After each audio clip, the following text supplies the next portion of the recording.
অন্ধকারাচ্ছন্ন রাত্রি যদি এসে থাকে, তাহলে আলোকিত প্রকাশ নিয়ে সূর্যও অবশ্যই আসে। রোগ যদি এসে থাকে, তাহলে তার ওষুধও অবশ্যই আসে। সমস্যা যদি আসে, তাহলে সেই সমস্যার সমাধানও নিজে থেকেই আমাদের কাছে চলেই আসে। এই সংসার, এই জীবনের শুধুমাত্র একটাই নিয়ম আছে, আর তা হলো এটাই: এই সংসার হলো একটা চক্রের মতো। এতে শাশ্বত বলে কিছু নেই, নিত্য বলে কিছু নেই। আর যা কিছুই রয়েছে সব বদলাতে চলেছে। যদি আপনার জীবনে দুঃখ থাকে, সমস্যা থাকে, যদি আপনি বিপদ দ্বারা আচ্ছন্ন, তাহলে মনে রাখবেন সবকিছু বদলে যেতে চলেছে। দুঃখের সময় কাঁদবেন না, মনকে আরো দুঃখী করে তুলবেন না, কারণ এখানে যা কিছুই এসেছে তা যাওয়ার জন্যই এসেছে। তাহলে এত চিন্তা কিসের? আনন্দ সহকারে জীবন যাপন করুন, আর আমার সাথে ভালোবেসে বলুন, রাধা রাধা। যদি কোনো সিংহ বানরের মতো গাছে চড়তে চেষ্টা করে, তাহলে কি হবে? একটা মাছ যদি মাটিতে হাঁটতে চেষ্টা করে, তাহলে কি হবে? তারা বিফলই হবে। কিন্তু এরকম কেন হয়? তার কারণ হলো প্রকৃতির রচনা কিছুটা এরকম। এখানে প্রত্যেকটি ব্যক্তিকে, প্রত্যেকটি প্রাণীকে আলাদা আলাদা গুণের অধিকারী করা হয়েছে, এবং সকলকে একটা সীমাও প্রদান করা হয়েছে। এবার এই যে বৃক্ষ, পশু, পাখি, এদের মধ্যে সেই ক্ষমতাই নেই যে এরা নিজেদের যাচাই করতে পারবে, নিজেদের সীমাগুলো বুঝতে পারবে, নিজেদের সদ্গুণগুলো চিনতে পারবে। এরা সেটা করতে পারবে না। কিন্তু মানুষ তো আলাদা। মানুষের কাছে সেই বিশেষ শক্তি আছে যে তারা পূর্ণরূপে নিজেদের যাচাই করতে পারবে, নিজেকে পূর্ণরূপে বুঝতে পারবে, নিজের দোষ, নিজের অপগুণ, নিজের সদ্গুণ, নিজেদের সীমাগুলো তারা বুঝতে পারবে। আর এটা অত্যন্ত গুরুত্বপূর্ণ। কথায় আছে যে যদি সাফল্য লাভ করতে হয়, তাহলে নিজেকে যাচাই করে নিতে হবে। তাই নিজেকে যাচাই করুন, নিজের সাথে পরিচিত হয়ে যান, এবং জীবনে কর্ম করতে থাকুন। সাফল্যের শিখরে অবশ্যই পৌঁছে যাবেন। আর ওখানে যদি যান, তাহলে এই মন প্রসন্ন হয়ে অবশ্যই বলবে, রাধা রাধা। বনের মধ্যে যদি আপনি কোনো বিষাক্ত সাপ দেখেন, তাহলে কি করবেন? আপনি তখনই তার থেকে দূরে পালাতে চেষ্টা করবেন। আর এটা কেন করবেন? নিজের রক্ষার্থে। এই কথা আমি নয় মেনে নিলাম, কিন্তু নিজের জীবনে এটা করেন না কেন? আপনি যেখানেই যান, যে স্থানেই যান না কেন, প্রত্যেক সময়, প্রত্যেক মুহূর্তে এমন বিষাক্ত সাপ আপনি অবশ্যই খুঁজে পাবেন। আর সেই সাপ নয় যাদের আপনি বনে খুঁজে পাবেন। এরা হলো সেই সাপ যা আপনাকে পাপ করতে বাধ্য করবে। আপনার অন্তরের বাসনা, ক্রোধ, অহংকার, লোভ, ঈর্ষা, এদের বৃদ্ধি ঘটাবে। দেখুন, বনের এই সাপ আপনাকে একবার ছেড়ে দিতেও পারে, ছোবল নাও মারতে পারে, কিন্তু এই যে পাপরূপী সাপ আছে, তা অবশ্যই ছোবল মারবে। কর্ম যদি করেন, তাহলে অবশ্যই ফল পাবেন। সেই জন্য যখনই কোথাও যাবেন, যদি এমন কাউকে দেখেন, যদি এমন কিছু দেখেন যে আপনাকে পাপ করতে বাধ্য করছে, তাহলে সেই মুহূর্তে সেখান থেকে পালিয়ে যান। যেমন বনের সাপ দেখে আপনি পালাতে থাকেন। সৎকর্মের রক্ষা অত্যন্ত আবশ্যক। আসুন আর আমার সাথে ভালোবেসে বলুন, রাধা রাধা। মনুষ্য জীবনের সব থেকে বেশি গুরুত্বপূর্ণ বিষয় হলো মনের একাগ্রতা। এই সংসারের যে কটি মহান কার্য সম্পাদন হয়েছে, তা হলো মনের এই একাগ্রতার একমাত্র ফল। আপনি অবশ্যই দেখে থাকবেন, অনেক ছোট বড় নদী যা বয়ে চলে, তাদের সামনে একটা বাঁধ নির্মাণ করা হয় সেই সব নদীর জল সঞ্চয় করতে। বাঁধ হয়ে গেলে প্রয়োজন মতো বা মনের ইচ্ছে মতো তাকে ব্যবহার করা সম্ভব। এবার এটাই আমাদের মনের সাথেও সম্ভব। আমাদের মনের একাগ্রতা আজকের দিনে দাঁড়িয়ে বিভিন্ন ধরনের বিকার, ক্রীড়া এবং ভোগের মধ্যে ভাগ হয়ে গেছে। একে একত্রিত করতে হবে, একটা বাঁধ নির্মাণ করতে হবে, কর্মের বাঁধ। আপনাকে শুধু এটাই করতে হবে, যেটা উচিত কর্ম সেটাই করুন, যেটা অনুচিত কর্ম সেটা করা থেকে নিজেকে বিরত রাখুন, ব্যাস। এই কাজটাই আপনি করতে থাকুন, মনের মধ্যে একাগ্রতার বাঁধ নির্মাণ করুন। আর একবার যদি তা নির্মাণ হয়ে যায়, তাহলে যখন চাইবেন, যেখানে চাইবেন, যতটা চাইবেন, একাগ্রতা প্রয়োগ করতে পারবেন। আর একবার যদি আপনি এটা শিখে যান, তাহলে এই সংসারকে বদলে ফেলার মতো কাজ আপনি করতে পারবেন, সমাজকে শোধরাবার মতো কাজ করতে পারবেন। তাহলে এই মনকে একাগ্র করুন আর আমার সাথে ভালোবেসে বলুন, রাধা রাধা। আমরা সবাই ফল খাই, কিন্তু আমাদের সেই ফলই প্রিয় হয় যে পরিপক্ক হয়ে ওঠে, যেটা নম্র হয়, আর যে ফল অনেক বেশি মিষ্টি আর সুস্বাদু হয়ে থাকে, যাদের রঙে বাহার দেখা যায়। সেইভাবে জীবনে আমরা নানান মানুষের সাথে পরিচিত হই, কিন্তু সেই মানুষই আমাদের মন ছুঁয়ে যায় যারা বিনম্র স্বভাবের, যাদের বাণী খুব মধুর, যাদের অন্তরে আত্মবিশ্বাসের একটা তেজ, একটা রং দেখা যায়। এবার এমন ব্যক্তি আমরা কি করে হব? ঠিক সেইভাবেই যেমন একটা ফল রোদ, বর্ষা, শীত, বায়ু এই সকল সংকটময় পরিস্থিতির সম্মুখীন হয়ে পরিপক্ক হয়ে ওঠে, সেইভাবেই মানুষ সংকটময় পরিস্থিতির সম্মুখীন হয়ে পরিপক্ক হয়ে ওঠেন। যদি এই সংকটের সম্মুখীন হন, তাহলে অভিজ্ঞ হবেন, আর এই অভিজ্ঞতাই শিক্ষা দিয়ে যাবে। এই অভিজ্ঞতা আমাদের শিখিয়ে দেয় যে আমাদের বিনম্র থাকতে হবে। অহংকার করে কোনো লাভ নেই। মধুর বাণীর যে কি মূল্য তা আমরা শিখতে পারি। এই অভিজ্ঞতাই আমাদের বুঝিয়ে দেয় যে উচিত অনুচিত কোনটা, আমাদের দৃষ্টিভঙ্গি তৈরি করে, আর এই দৃষ্টিভঙ্গি দ্বারা আত্মবিশ্বাস জাগ্রত হয়। সেই জন্য জীবনে কখনো বিপদ থেকে দূরে পালাবেন না, সেগুলোর সম্মুখীন হন, অভিজ্ঞতা লাভ করুন, তার থেকে শিক্ষা লাভ করুন, এইভাবেই পরিপক্ক হবেন। আসুন আমার সাথে ভালোবেসে বলুন, রাধা রাধা। ধন সঞ্চয় করা সম্ভব, আর সেই জন্য ধন সব থেকে বেশি মূল্যবান সম্পত্তি নয়। এবার আপনি বলবেন, এ আমি কি বলছি? এই ধন খুব মূল্যবান, আমরা সকলে অর্জন করতে ব্যস্ত। সেটা এই কারণে, কারণ আপনারা জানেন না এই সংসারের সব থেকে বেশি মূল্যবান সম্পত্তি কি। এ হলো সেই সম্পত্তি যা কখনো সঞ্চয় করা সম্ভব নয়। আপনার কাছে যতই ধন থাকুক, তা দিয়ে আপনি স্বাস্থ্য লাভ করতে পারেন, বাড়ি কিনতে পারেন, আদি ইত্যাদি, কিন্তু আপনি যতই ধনী হন না কেন, ফেলে আসা দিনের একটা মুহূর্ত আপনি লাভ করতে পারবেন না। এই একটা মুহূর্ত, এই সময়, এটাই হলো সংসারের সব থেকে মূল্যবান সম্পত্তি। একবার চলে গেলে তা কখনোই ফিরে আসে না।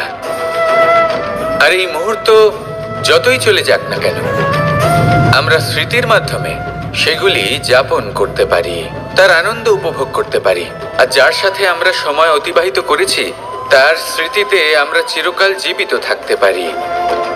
সেই জন্য সময় সব থেকে মূল্যবান সম্পত্তি, তাকে এইভাবে নষ্ট করবেন না। প্রত্যেকটা মুহূর্ত উপভোগ করুন, আনন্দ করুন, আর ভালোবেসে বলুন, রাধা রাধা। কনক, কি সুন্দর একটা শব্দ। এর অনেকগুলো রূপ রয়েছে, অনেকগুলো অর্থও রয়েছে। প্রথম অর্থ হলো স্বর্ণ, অর্থাৎ সম্পত্তি। দ্বিতীয় অর্থ ধুতুরা, অর্থাৎ গাছের ছোট একটা বীজ, যা কিনা অত্যন্ত শক্তিশালী হয়। যদি বেশি মাত্রায় এর প্রয়োগ করা হয়, তাহলে এটা বিষময় হয়ে উঠতে পারে। এই হলো সেই ধুতুরা যার প্রয়োগ মহাদেবের পুজোতে করা হয়। এবার প্রশ্ন হলো এটাই যে এই স্বর্ণ এবং এই ধুতুরার মধ্যে মিল কি রয়েছে। মিল হলো এটাই যে এই দুটোই মানুষকে মত্ত করে তোলে। ধুতুরা মানুষকে তখন মত্ত করে যখন তাকে সেবন করা হয়, কিন্তু স্বর্ণ, ধন, সম্পত্তি, মানুষ সেটা যতটাই অর্জন করে নেয় সেটাই যথেষ্ট। এই স্বর্ণ মানুষের ভাবনা চিন্তা করার ক্ষমতাকে বশ করে ফেলে। মানুষ সম্পত্তির লোভে মত্ত হয়ে ওঠে, কারণ যে যত চমৎকারী, যতটা অমূল্য হয়, তাকে সামলানো কিন্তু ততটাই কঠিন, তাই না? তাই মনে রাখবেন, ধন, স্বর্ণ, সম্পত্তি এগুলো ধুতুরার থেকেও অনেক বেশি বিষাক্ত হতে পারে। তাই এর ওপর আত্মসংযমের একটা কবচ পরিয়ে রাখবেন। এবং বিবেকের শক্তির সাথে এগুলো প্রয়োগ করুন, তবেই কল্যাণ হবে। আসুন আমার সাথে ভালোবেসে বলুন, রাধা রাধা। মানুষের জীবনে তিনটি গুণ অত্যন্ত প্রয়োজনীয়: শ্রদ্ধা, বিনম্রতা, যোগ্যতা। যদি জ্ঞান লাভ করতে চান তাহলে শ্রদ্ধার প্রয়োজন, যদি মান লাভ করতে চান তাহলে স্বভাবে বিনম্র হওয়া প্রয়োজন, আর যদি মনোবাঞ্ছিত স্থান লাভ করতে চান তাহলে যোগ্যতার প্রয়োজন। বিষয়টা সহজ। শ্রদ্ধা আপনাকে জ্ঞান দেবে, নম্রতা আপনাকে মান, আর যোগ্যতা উচিত স্থান দেবে। কিন্তু যদি আপনি এই তিনটি গুণ সম্মিলিত করেন তাহলে এমন কিছু লাভ করবেন যা এই সব কিছুর থেকে অনেক ঊর্ধ্বে। সম্মান। আর এ হলো সেই সম্মান যা প্রত্যেক মানুষের নিজের জীবনে লাভ করতে চেষ্টা করা উচিত, কারণ এই হলো সেই সম্মান যার কারণে আপনি চলে যাওয়ার পরেও এই সংসার আপনাকে ভালোবাসবে আর মনে রাখবে। আসুন আমার সাথে ভালোবেসে বলুন, রাধা রাধা। জীবনে গতি অত্যন্ত গুরুত্বপূর্ণ, মতিও হলো গুরুত্বপূর্ণ, এবং তার থেকেও বেশি গুরুত্বপূর্ণ হলো সঙ্গতি। একটা জলের ফোঁটা, তার মধ্যে গতি থাকে, প্রকৃতির মধ্যে তা লাভ করার ইচ্ছে নিহিত থাকে, কিন্তু এই যে সঙ্গতি তা নির্ধারিত করে যে এই জলের ফোঁটা ঝিনুকের মুখে পড়ে মুক্তোতে পরিণত হবে নাকি বিষাক্ত সাপের মুখে পড়ে বিষে পরিণত হবে। এবার দেখুন, এই জঞ্জাল স্বর্ণকারের দোকানের সামনেও থাকে এবং জঞ্জাল একজন ব্যবসাদারের দোকানেও থাকে, কিন্তু জঞ্জাল যা স্বর্ণকারের দোকানে থাকে তা ব্যবসাদারের দোকানের জঞ্জালের থেকে অনেক বেশি মূল্যবান, কারণ তার মধ্যে সোনার কণার সঙ্গতি থাকে। সেই জন্য জীবনে সঙ্গতির উপর বিশেষ গুরুত্ব দেবেন। যেমন সঙ্গতি তেমনই আপনি হবেন। আসুন আমার সাথে ভালোবেসে বলুন, রাধা রাধা। প্রত্যেক প্রাণী ভালোভাবে জীবন যাপন করতে চান, এটা তাদের স্বভাবে আছে এবং ভাবাটা অনুচিত নয়। কিন্তু একটা ভালো জীবনের গুরুত্বপূর্ণ অংশ কোনটা? বসবাসের স্থান, সেই স্থান যেখানে আমরা জীবন অতিবাহিত করি। এবার মানুষ ভাবতে পারেন যে একটা ভালো বাসস্থানের অর্থ কি? সেই স্থান যেখানে সহজে জল পাওয়া যায়, যেখানে শুদ্ধ বায়ু পাওয়া যায়, যেখানে আনাজ উৎপন্ন হয়। এটা জীবনযাপনের জন্য পর্যাপ্ত বটে, কিন্তু ভালো জীবন যাপনের জন্য আরো একটা কথা আপনাকে বুঝতে হবে। সাধু, জ্ঞানী, পণ্ডিত ব্যক্তি, এই সকল মহাপুরুষ, এনাদের যে বাসস্থান তা অত্যন্ত বিশেষ হয়। এখানে এক ধরনের বিশেষ ইতিবাচক শক্তি থাকে, এমন একটা স্থান যেখানে দেবতারাও বিচরণ করেন। জীবন আমরা সবাই যাপন করি, কিন্তু জীবনের উদ্দেশ্য শুধুমাত্র জীবন যাপন করা নয়। জীবনের উদ্দেশ্য হলো মুক্তি লাভ করা। আর এই সকল সাধু, জ্ঞানী, পণ্ডিত ব্যক্তি, এই সকল মহাপুরুষ আপনাকে মুক্তির পথে নিয়ে যেতে পারেন, কারণ এরা হলেন সেই মহাপুরুষ যারা নিজেদের অন্তরের বিকার, অহংকার, ক্রোধ, বিদ্বেষ এই সকল দোষগুলিকে ত্যাগ করেছেন, এদের উপর বিজয় লাভ করেছেন। এমনই একজন ব্যক্তি আপনাকে মুক্তির পথে নিয়ে যেতে পারে। প্রয়োজন হলো শুধুই এনাদের চিনতে পারা, এদের কথা বুঝতে পারা এবং এদের দেখানো পথে চলা। যদি আপনি এটা করতে পারেন তাহলে এই মন প্রফুল্ল হয়ে বলবে, রাধা রাধা। আমি এখানে একা এই বনে বসে আছি, বাঁশি বাজাচ্ছি। কার জন্য? কে আছেন এখানে? কেউ নেই। আমার প্রজা, আমার রাজ্য, আমার পরিবার আমার থেকে অনেক দূরে আছেন। আমি এখানে একা এই বনে বসে এই আকাশের এই রঙের, গাছের এই সব ফলের, মাটির সুবাসের আনন্দ উপভোগ করছি। কেন? আমি হলাম দ্বারকাধীশ। এমন কি রাজকীয় বা ভৌতিক সুখ রয়েছে যে আমি ওখানে পেতে পারি না? সবকিছুই পেতে পারি, তাও এখানে বনে একা বসে আছি। কোন সুখ খুঁজে চলেছি? একা থাকার সুখ। আমরা প্রত্যেক দিন অনেক মানুষের সাথে, চিন্তাধারার সাথে, কর্মের সাথে, পরিস্থিতির সাথে, সুখ দুঃখের দ্বারা বেষ্টিত থাকি। জীবনের এই চক্রে আমরা জড়িয়ে পড়তে থাকি। যতই আমরা এই সমস্যার সমাধান করি, আমরা ততই এতে জড়িয়ে পড়ি। আমরা এতটাই জড়িয়ে পড়ি যে যখন আমরা আয়নায় নিজেদের দেখি, তখন আমরা নিজেদের চিনতেই পারি না। এমন মনে হয় যেন আমরা নিজেদের হারিয়ে ফেলেছি। সেই জন্য প্রত্যেক দিন আপনি কিছু সময় নিজের সাথে কাটান একান্তে। এটা অত্যন্ত আবশ্যক। নিজের অস্তিত্বের গভীরে গিয়ে দেখতে শিখুন, নিজেকে বুঝুন। অদ্ভুত শান্তির অনুভূতি হবে। যেমন এই বায়ু, এই বৃক্ষ, এই পুষ্প, এই নিসর্গ, এদের মতো আপনিও কখনো একলা হতে শিখুন। কখনো নিসর্গের একটা অংশ হয়ে দেখুন। এই মন প্রসন্ন হয়ে বলবে, রাধা রাধা। ওমাই কি, আমি কখন থেকে এখানে অপেক্ষা করছি, হাত পেতে দাঁড়িয়ে রয়েছি যাতে একটা ফল আমার হাতে এসে পড়ে এবং সেটা আমি খেতে পারি। কখন থেকে অপেক্ষা করছি, কিন্তু সেটা হচ্ছেই না। এবার আপনি বলবেন যে এসব কি বলছি, এ কি অদ্ভুত কথা বলছি। যদি ফল খেতে হয় তাহলে আমাকে বৃক্ষে চড়তে হবে, ফলের কাছে পৌঁছতে হবে, তবেই তো ফল পাবো। এবারে এটা অত্যন্ত সহজ ব্যাপার, কিন্তু এই বিষয়টা আপনি নিজের জীবনের প্রসঙ্গে ভেবে দেখুন। লক্ষ্য কোথায় আছে আপনি জানেন, সেই লক্ষ্যে পৌঁছানোর পথ কি সেটাও আপনি জানেন, সেই পথে চলার ক্ষমতাও আপনার রয়েছে, কিন্তু তাও আপনি নিজের লক্ষ্য লাভ করতে পারছেন না। কেন? কারণ আপনি অপেক্ষা করছেন যে লক্ষ্য আপনার সামনে চলে আসবে, কিন্তু তা হয় না। লক্ষ্য সে যাই হোক না কেন, ধন হোক, প্রেম হোক, কোনো সম্মান হোক বা মোক্ষ হোক, যদি আপনি তার দিকে অগ্রসর না হন তাহলে ফল প্রাপ্তি অসম্ভব ব্যাপার, তা কোনোদিনই হবে না। সেই জন্য আপনার চোখের সামনে আপনি যদি নিজের লক্ষ্যকে দেখতে পান, তাহলে উঠুন এবং সেই দিকে অগ্রসর হতে শুরু করুন। নিজের অন্তরের সকল অশুভ গুণ দূর করুন, অলসতা ত্যাগ করুন, অজ্ঞানতা ত্যাগ করে দিন এবং চলতে থাকুন। অবশ্যই মনোবাঞ্ছিত ফল লাভ করতে পারবেন। মনে রাখবেন, চলতে থাকলে তবেই লক্ষ্য প্রাপ্তি হবে।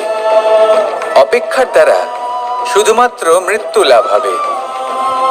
আসুন আমার সাথে ভালোবেসে বলুন, রাধা রাধা। আমি দ্বারকাধীশ এবং আমার সভাতে বিভিন্ন সময় বিভিন্ন ধরনের মানুষ আসেন, নিজেদের দাবি নিয়ে, নিজেদের ইচ্ছে নিয়ে। কখনো কেউ ভোজন চান, আবার কখনো কেউ ওষুধ। কখনো কেউ বস্তু চান, কেউ আবার চান বস্ত্র। কারোর জ্ঞান চাই, কারোর ধন চাই, আবার কারোর বাসস্থান। অনেক সময় আমি এই অনুরোধ, এই ইচ্ছে পূর্ণ করি না। এবার আপনি এটা ভাবতেই পারেন যে কৃষ্ণ তো তাহলে লোভী, ওর কাছে তো সবকিছুই রয়েছে, তারপরেও সে নিজের প্রজার ইচ্ছে পূর্ণ করে না, তাদের সমস্যাগুলি বুঝতে পারে না, তাদের সুখ স্বাচ্ছন্দ্য প্রদান করে না। আসল সত্য হলো এটাই যে কোনো সবল ব্যক্তি, যে কোনো গৃহস্থ ব্যক্তি যে কাজ করতে সক্ষম, তার পরিশ্রম দ্বারাই নিজের প্রয়োজনগুলি এবং ইচ্ছেগুলি পূরণ করা উচিত। এটা অত্যন্ত প্রয়োজনীয়। আর এগুলো তিনি করতে পারেন শিল্প, ব্যবসা, আচরণ অথবা জ্ঞানের ভিত্তিতে। এই পথে চলতে হবে, পরিশ্রম করতে হবে, তবেই সে কিছু অর্জন করতে পারবে। এবার এমন কোনো ব্যক্তি যার এই সব কিছুতে কোনো রুচি নেই, যে কিছুই করতে চায় না, সে কিছুই অর্জন করতে পারবে না। এবার এরকম কোনো ব্যক্তিকে যদি আমি কোনো বস্তু প্রদান করি, তাহলে কি হবে? সে পরাধীন হয়ে যাবে, আর সেটা উচিত হবে না। তাহলে কি করা উচিত? তাকে পথ দেখানো, তাকে বোঝাতে হবে যে কোন পথে চলে তুমি নিজের লক্ষ্য প্রাপ্ত করতে পারবে। শিল্প, জ্ঞান, আচরণ এবং ব্যবসা, এই পথে কিভাবে চলে সেটা শেখাতে হবে। আর আমি সেটাই করি। তার ফলে কি হয়? ব্যক্তি স্বাধীন হয়ে যায়। সংসারে সে যা চাইবে তাই প্রাপ্ত করতে পারবে, কখনো কারোর থেকে কিছু চাইবার প্রয়োজন পড়বেই না। এই কথাটা সবসময় মনে রাখবেন। যখনই দান করবেন তা ভাবনা চিন্তা করে এমন ভাবে দান করবেন যাতে সামনের ব্যক্তি স্বাধীন হতে পারেন, পরাধীন নয়। আসুন আমার সাথে ভালোবেসে বলুন রাধা রাধা করতে শিখুন। পাণ্ডবরা বন থেকে এসেছিলেন। ওনাদের কাছে না কোনো ধন ছিল, না কোনো সম্পদ, না বিদ্যা। নিজের পরিশ্রমের দ্বারা ওনারা বিদ্যা অর্জন করেছিলেন, আর তার দ্বারাই সম্পদ অর্জন করলেন আর ধনও অর্জন করলেন। এই পাণ্ডব ছিলেন অত্যন্ত কুশল এবং শক্তিশালী। যুধিষ্ঠির নিজের পরিশ্রম দ্বারা এমন জ্ঞান অর্জন করেছিলেন যে এই সংসার ওনাকে ধর্মরাজ যুধিষ্ঠির অভিহিত করেছিল। দেখতে গেলে পাণ্ডবদের কাছে সবকিছুই ছিল, কিন্তু যখন বিষয় এলো আরো ধন লাভ করার, তখন যুধিষ্ঠির, যিনি পাণ্ডবদের মধ্যে জ্যেষ্ঠ, তিনি সকল পাণ্ডবদের সাথে দ্যুতক্রীড়ায় অংশগ্রহণ করে ফেললেন। এর ফলে না শুধু ধনলক্ষ্মী, ধর্মলক্ষ্মী, বিবেক লক্ষ্মীকেও হারালেন, আর শুধু তাই নয়, নিজের গৃহলক্ষ্মী দ্রৌপদীকেও হারিয়ে ফেললেন। এর কারণ কি? ভুলে গেলেন খুব সহজ একটা কথা। এই সংসারে সম্মান এবং সাফল্য দুটোই পরিশ্রমের দ্বারা লাভ করতে হয়, কিন্তু দ্রুতক্রীড়ার এই খেলা আমাদের ভাগ্যের উপর নির্ভরশীল। এই সংসারে দুটি পথ রয়েছে। একটা পথ যেখানে কর্ম এবং পরিশ্রমের দ্বারা আপনি নিজের পথ নিজেই রচনা করতে পারবেন, আর দ্বিতীয় পথ হলো যেখানে এই ভাগ্য এক মুহূর্তে আপনাকে শিখরেও পৌঁছে দিতে পারে, আবার ধূলিসাৎ করে দিতে পারে। আপনি কোন পথ বাছবেন সেই চয়ন আপনারই। আসুন আর আমার সাথে ভালোবেসে বলুন রাধা রাধা। কোনো এক সময়ের ঘটনা এটা। মা এবং বাবা হাটে গিয়েছিলেন, তখন আমি আর দাদা গিয়েছিলাম গরু চড়াতে। আমরা বাড়ি ফিরে এলাম, আর মা সেই সময় একটা কাজ করতেন। যখনই হাটে যেতেন দরজা তালা বন্ধ করে যেতেন। উনি খুব ভালো করে জানতেন যে যদি ওনার এই মাখন চোর সঠিক সময়ে পৌঁছে যায় তাহলে এক ফোঁটাও মাখন আর অবশিষ্ট থাকবে না। এবার ঘটনা কিছুটা এরকম হলো যে মা আর বাবা মাঝে মাঝে হাটে যেতেন, তাই মাঝে মাঝেই দরজা তালা বন্ধ করতে হতো। যখন মা আর বাবা ফিরে এলেন তখন বাবা ভুলে গিয়েছিলেন যে এই চাবির গোছা থেকে ঠিক কোন চাবিটা দরজার তালা খোলার জন্য উপযোগী। উনি চেষ্টা করতে শুরু করে দিলেন। একটার পর একটা চাবি দিয়ে উনি চেষ্টা করতে থাকলেন, কিন্তু সেই দরজার তালা তো খুলতেই চাইছিল না। ওনার মাথা থেকে ঘাম পড়তে শুরু করলো।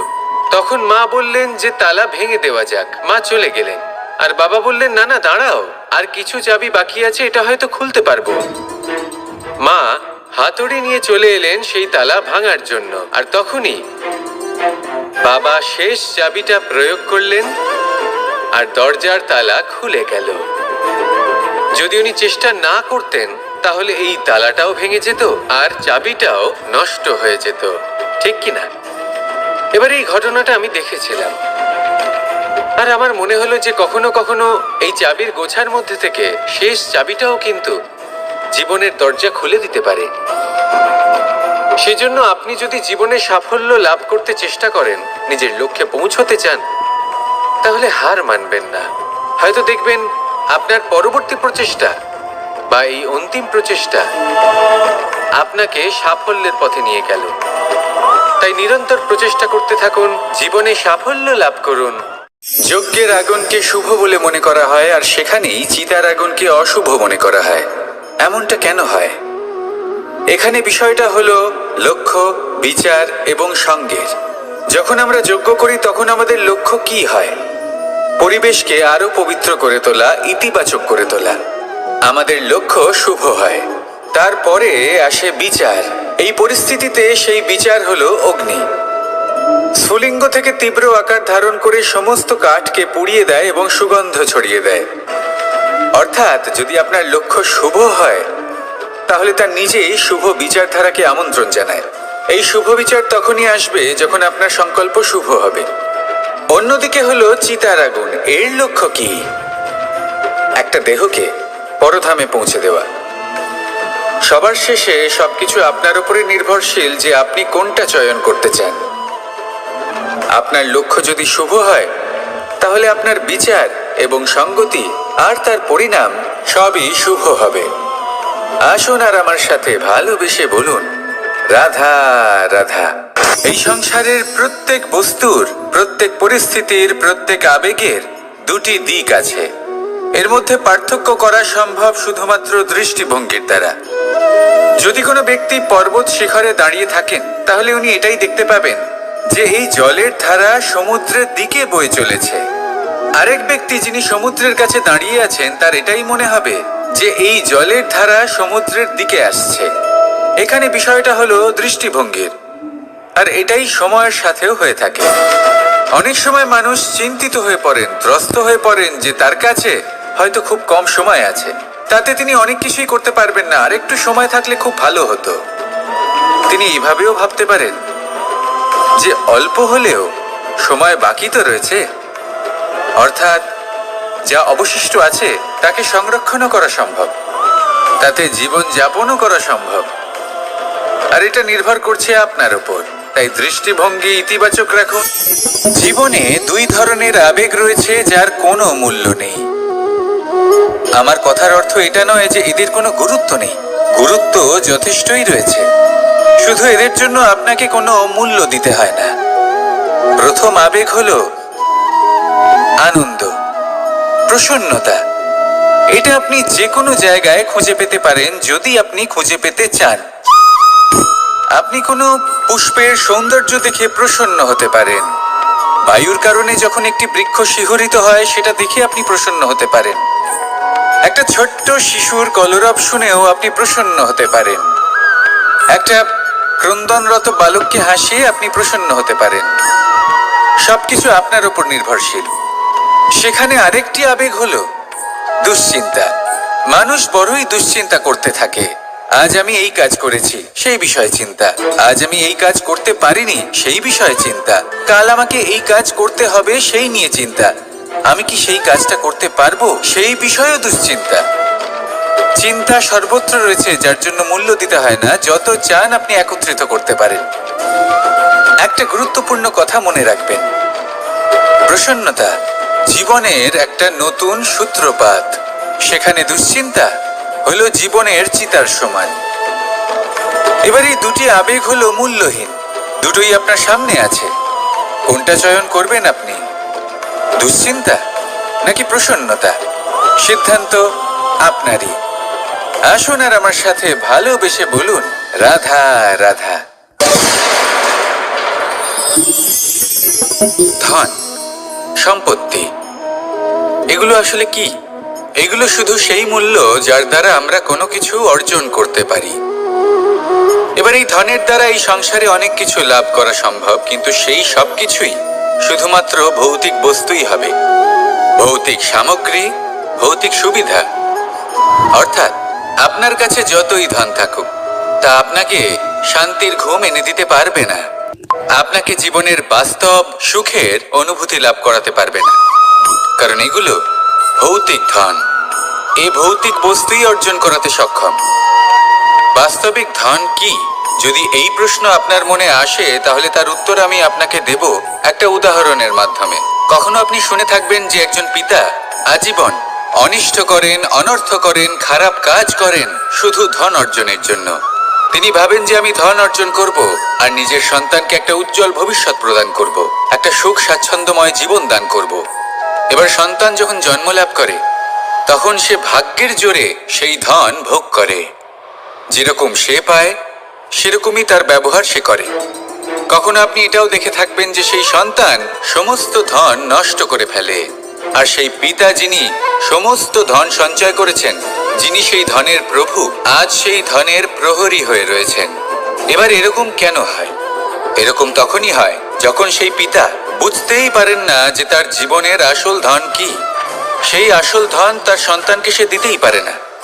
যদি পিতা তার সন্তানকে কর্মের জ্ঞান দিতে পারেন, উচিত কোনটা অনুচিত কোনটা সেই শিক্ষা দিতে পারেন, সংস্কারের প্রকৃত শিক্ষা দিতে পারেন, তবে সেটা ধনের থেকে অনেক বেশি গুরুত্বপূর্ণ। এটাই হলো জীবনের বাস্তব ধন।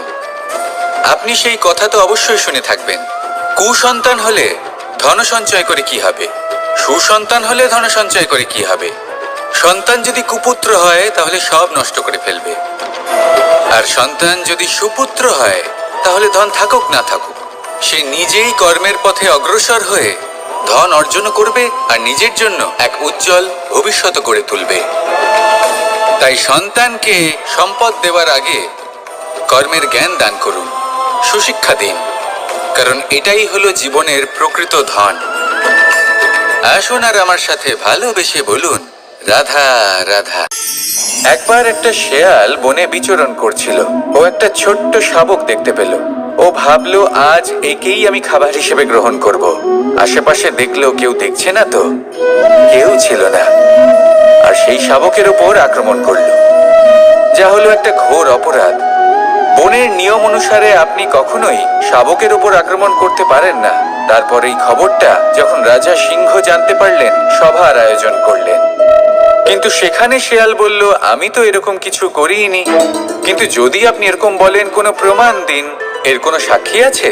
তখন রাজা সিংহ পেঁচাকে ডেকে পাঠালেন, যে সেই মুহূর্তে বৃক্ষের শাখার ওপর বসেছিল, সে সব কিছু দেখেছিল। পেঁচা সব সত্যি কথা বলল, আর শেয়ালকে মৃত্যুদণ্ড দেয়া হলো। এবার এই কাহিনী আমি আপনাকে কেন শোনালাম? কারণ মানুষও কখনো কখনো এরকম কর্ম করেন যা শিয়াল করেছে। এটা ভাবেন কেউ দেখছে না, যখন আমি অনুচিত কর্ম করতেই পারি। কিন্তু না, আপনি যাই করুন না কেন, কেউ না কেউ অবশ্যই তা দেখছে। কোনো ব্যক্তি না হলেও কোনো প্রাণী, না হলে কোনো যক্ষ বা দেব বা প্রেত। যদি এনারা কেউ না দেখেন, তাহলে ধরিত্রী মাতা দেখেন, যেখানে দাঁড়িয়ে আপনি সেই কর্ম করছেন, তাই না? তাই একটা কথা সবসময় মনে রাখবেন, কে দেখছেন কে দেখছেন না সেই বিষয়ে ভাবা ছেড়ে দিন। এটা খুব সহজ কথা। আপনি যদি উচিত কর্ম করেন, উচিত ফল পাবেন। যদি অনুচিত কর্ম করেন, তাহলে আপনি অনুচিত ফল অবশ্যই পাবেন। সেই জন্য উচিত পথে চলতে থাকুন, উচিত কর্ম করতে থাকুন, আর আমার সাথে ভালোবেসে বলুন, রাধা রাধা। আমরা সবাই জীবনে নিজের জন্য সবচেয়ে ভালোটাই চাই, সবচেয়ে ভালো সুবিধা পেতে চাই, সবচেয়ে বেশি সম্মান পেতে চাই।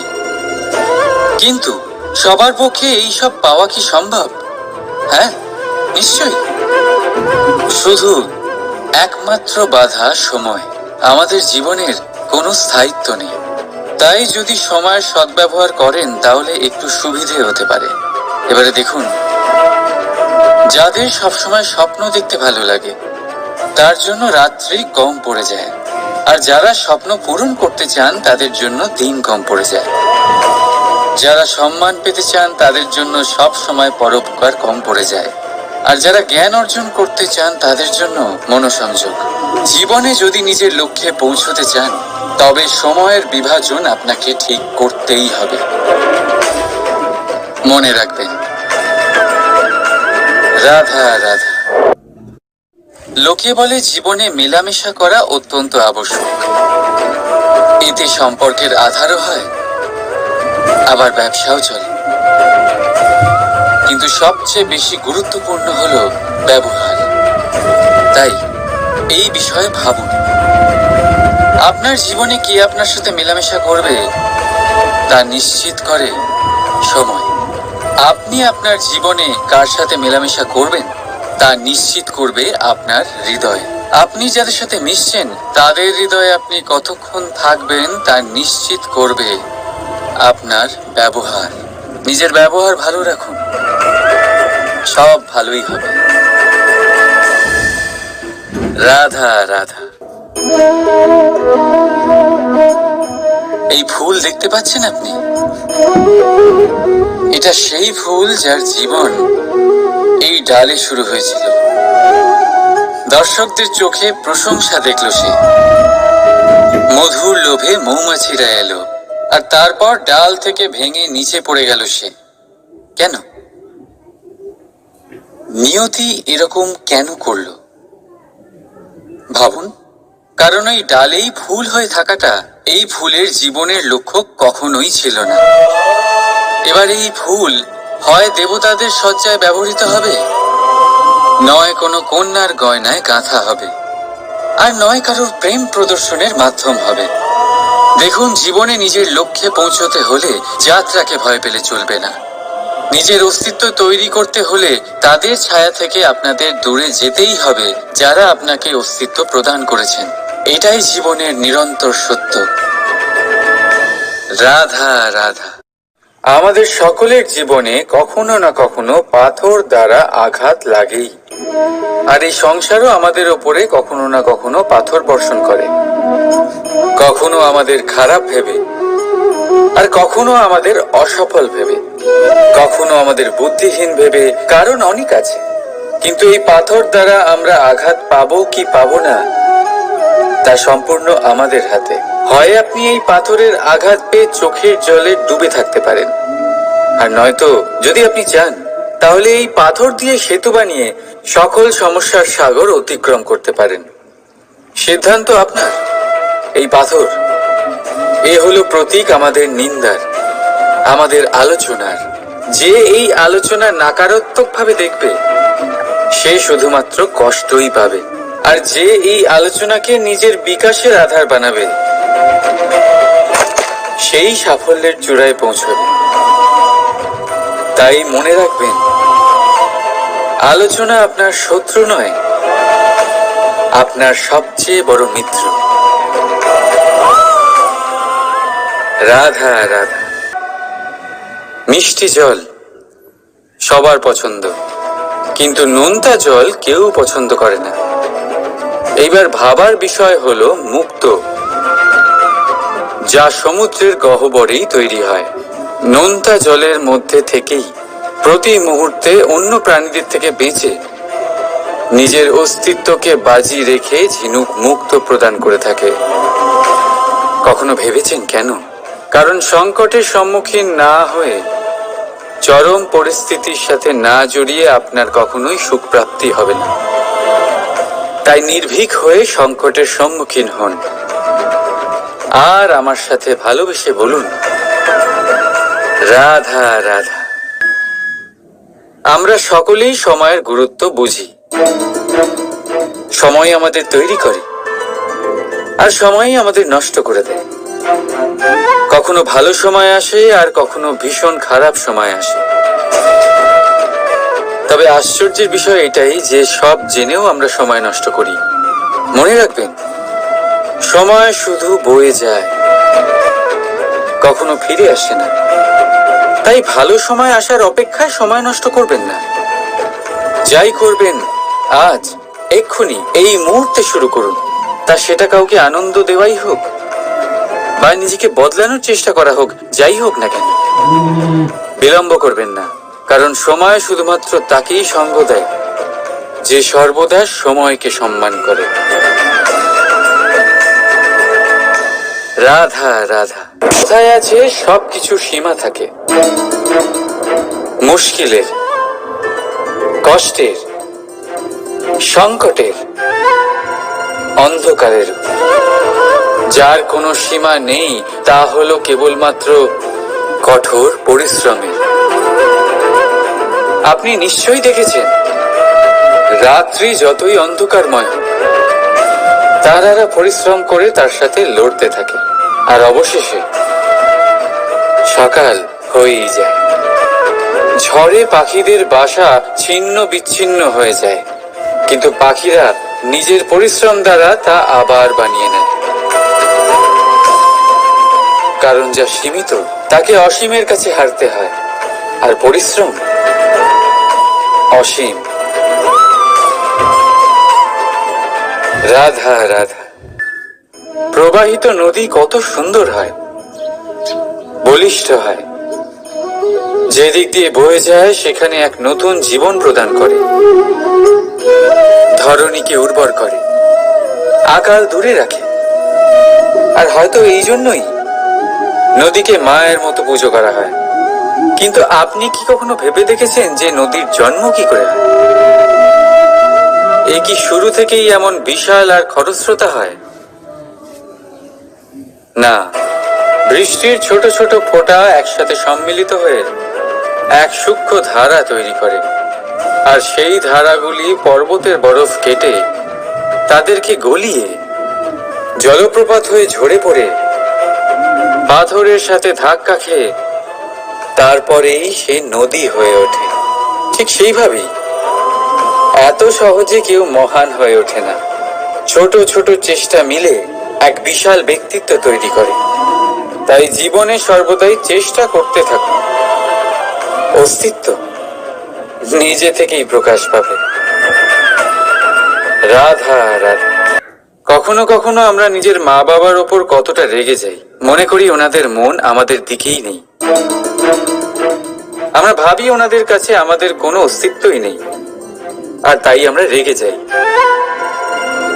কিন্তু আপনি কি কখনো এমন অনুভব করেছেন যে আমাদের চোখ দিয়ে আমরা আমাদের নাক কখনো দেখতেই পাই না, কারণ তা চোখের ভীষণই কাছে থাকে, দুই চোখের মাঝখানে। কিন্তু যখন কেউ মুখে আঘাত করে, হাত সর্বপ্রথম নাককেই সুরক্ষিত করার চেষ্টা করে। মাতা পিতাও অনেকটা এরকমই হয়। আপনার ভালোর জন্য, আপনার সুরক্ষার জন্য তারা সবসময় তৈরি। তাই তাদের প্রেমকে কখনো সন্দেহ করবেন না। আবশ্যক নয় তাদের প্রেম আপনি সবসময় স্পষ্টভাবে দেখতে পাবেন, কারণ এই এক এমন প্রেম যা সর্বদাই আপনার সাথে ঢাল হয়ে আপনার রক্ষা করতে থাকবে। রাধা রাধা। বাবুল গাছ কত বিশাল আকার হয়, পিপুল গাছও বিশাল আকার হয়। কিন্তু আপনি কি কখনো ভেবে দেখেছেন যে কেন বাবুল গাছ কেটে তা ব্যবহার করা হয়, আর কেনই বা পিপুল গাছকে পুজো করা হয়? এই জন্যই, কারণ পিপুল গাছ তার নিচে বসে থাকা পথিককে ছায়া প্রদান করে, নিজের ডালে অসংখ্য পাখিদের আশ্রয় দিয়ে থাকে, কাউকে কাঁটা ফুটিয়ে দূরে সরায় না, বরং তাকে শীতল ছায়া দিয়ে তার ক্লান্তি দূর করে। এই সংসারে যদি আপনি সম্মান পেতে চান, তবে পিপুল গাছের মতোই হতে হবে। কিছু দিতে শিখুন, আনন্দ, সুখ, শীতলতা দান করতে শিখুন। আর কাঁটার মতন কাউকে কখনো কষ্ট দেবেন না। সম্মান স্বয়ং হেঁটে আপনার কাছে আসবে। আর মন প্রসন্ন হয়ে বলবে, রাধা রাধা।